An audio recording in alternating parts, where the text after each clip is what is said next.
Back in the 90s or 20 years ago, if you were an aspiring family man and you wanted a little more space compared to before yung Honda SIR o kaya yung Honda City, then 99% of the time you would be redirected to the then brand new, bigger compact SUV, which was the Honda CR-V. Now, it's been a few decades after that, and the Honda CR-V is still one of the most favorable SUVs in the market today, leading in utility, practicality, affordability, and of course, power. Ngayon, huwag kayong malito because this is the previous generation CR-V which introduced the newest 7-seater CR-V, and not only that, but they also added a new diesel variant. Now, this right here is the 2021 model CR-V.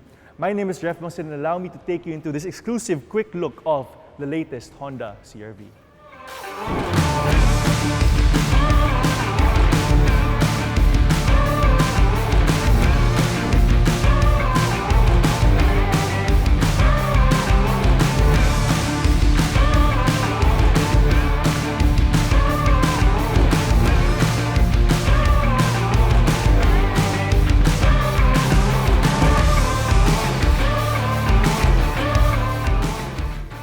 So here we are in the front fascia of the 2021 Honda CR-V, and if you notice, there aren't a lot of differences, but Honda included subtle touches that make it actually stand out. For example, if you see here, the chrome grille is now blacked out, and they've also added DRLs here and bar-type DRLs down here. What's also new about the CR-V is that they have a chrome surround here that goes on the lower part of the car that's actually inspired by the US spec CR-Vs. So now we move on over to the wheel and tire setup of the Honda CR-V. If you notice, the tires are fitted with 235/60s R18s with Michelin tires. So this is actually one of the top spec CR-Vs, kaya fitted siya with 18 sized rims. If we move on over, the standard alloy wheel size for the 2021 CR-V is actually between 17 and 18 inches with redesigned alloys. The top spec S and SX, which is this model, comes with the higher spec rims, which are the 18s. We're using disc brakes, which gives us great stopping power on all fours. Now moving on over to the side of the CR-V. In terms of designs, there weren't actually much differences as compared to the 2020 and the 2021 model because they actually used the same type of body cladding. However, on the bottom edge, they've included chrome trims, and of course, we have the old power folding mirrors with integrated signal repeaters. Now, as for the rear of the 2021 CR-V, the only differences here are they removed the skid plate and they've also blacked out your taillights. Aside from that, it's still given the same look that you had before, although of course, meron din tayong added chrome trims right here. Now, one feature that Honda included that I actually saw in other Honda cars outside of the country is this. Check this out. So as we've said kanina, Honda is actually leading in terms of technology, and this is one example that a lot of car brands have actually not adapted to.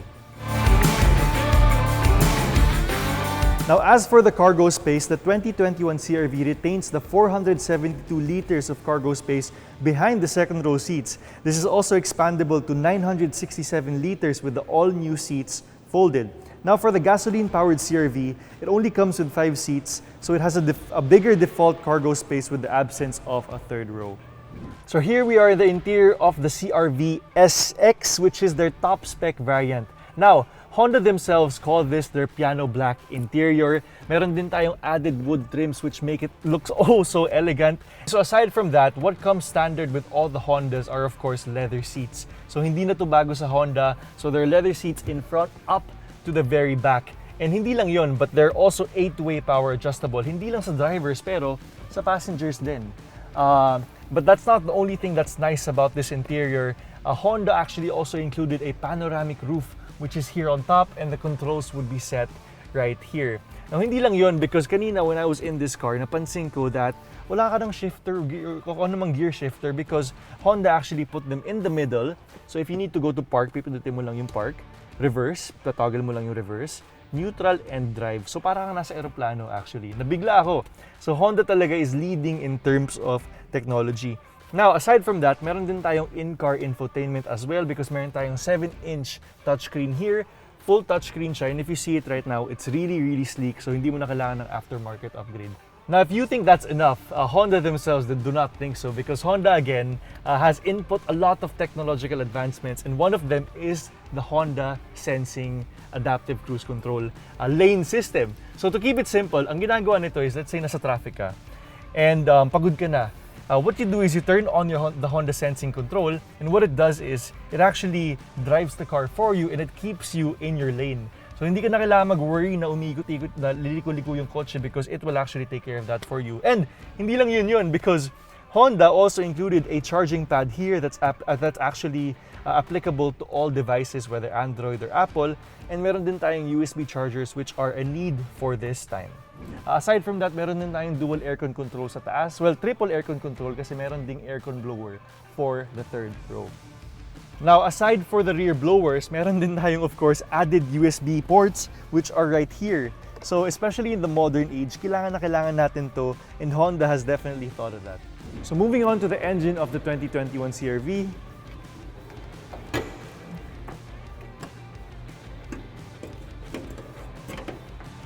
Now, the 2021 CR-V actually has two options, a gasoline variant and a diesel variant. The 2.0 4-cylinder gasoline engine makes 152 horsepower and 189 Newton-meters of torque in a front-wheel drive configuration, and of course linked to a continually variable transmission. Ngayon, yung 1.6 turbo diesel produces 118 horsepower and 300 Newton-meters of torque, available to in front-wheel drive and an all-wheel drive train. This is also mated to a 9-speed automatic transmission. Ngayon, matipid ba? Oo, kasi kahit yung gasoline version, fitted siya na para maging matipid to the best of its ability. Now, as for the prices of the latest CR-V, well, just look here.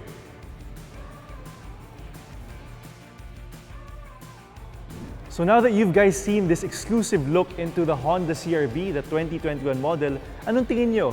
Well, ako ang tingin ko that it's still one of the most high-tech crossover SUVs that's out in the market today. And not only that, but because of the high technological advancement of this vehicle, I think a lot of car manufacturers would be looking at this one as an example as well. Again, this has been Ref Bangsil from Philkotse.com, the #1 car portal in the Philippines. Don't forget to hit like and subscribe to get the latest videos from Philkotse.com. We'll see you guys next time.